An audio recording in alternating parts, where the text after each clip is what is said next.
اعوذ باللہ من الشیطان الرجیم بسم اللہ الرحمن الرحیم۔ السلام علیکم ورحمۃ اللہ وبرکاتہ۔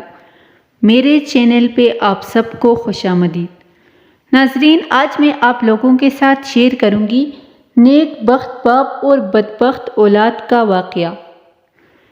ایک شخص بڑا نیک اور سخی تھا۔ اس کا باغ تھا، وہ اللہ تعالیٰ کے حق کو ہمیشہ ادا کرتا تھا۔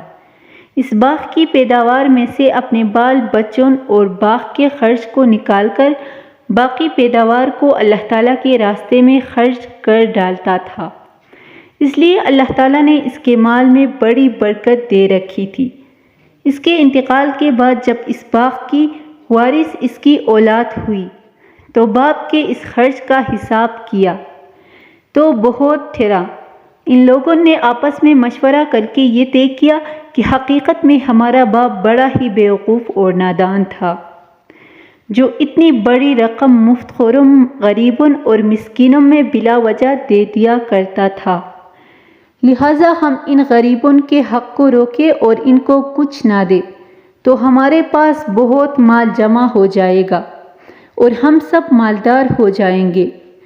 جب یہ مشورے کر چکے اور باغ کے پھل پک گئے اور کھیتی تیار ہو گئی تو رات ہی کو ان لوگوں نے قسمیں کھائی کہ صبح ہونے سے پہلے رات کے وقت چلو اور رات کو پھل توڑ لاؤ تاکہ کسی کو خبر نہ ہونے پائے۔ چلتے وقت پچھلی رات کو ایک دوسرے کو جگاؤ اور چپکے دبے پاؤں چلو تاکہ غریبوں کو خبر نہ ہونے پائے۔ آج پھل توڑنے کا دن ہے، ورنہ اپنے باپ کے دستور کے مطابق مجبوراً کچھ نہ کچھ دینا ہی پڑے گا۔ یہ سب منصوبے بنا کر کانا پھوسی کرتے ہوئے باغ کی طرف چلے۔ ادھر ان کے پہنچنے سے پہلے ہی اس باغ پر اللہ کا عذاب آیا۔ آگ نے جلا کر ختم کر دیا اور وہاں کوئی درخت نہ رہا اور نہ سرسبز لہلہاتی کھیتیاں رہے اور نہ پھل پھول رہے، سوائے راکھ کے جلتے جھلستے ڈیروں کے سوا کچھ نہ تھا۔ ایسا معلوم ہوتا تھا کہ کبھی یہاں باغ تھا ہی نہیں۔ جب یہ لوگ وہاں پہنچے اور یہ ماجرا دیکھا تو ہکے بکے ہو کر رہ گئے اور حیران و پریشان ہوئے۔ پھر آپس میں کہنے لگے کہ ہم راستہ بھول گئے۔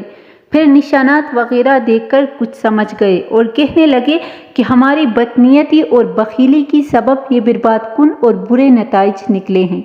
اپنی غلطی کا اعتراف کرتے ہیں اور ایک دوسرے کو ملامت کرتے ہیں۔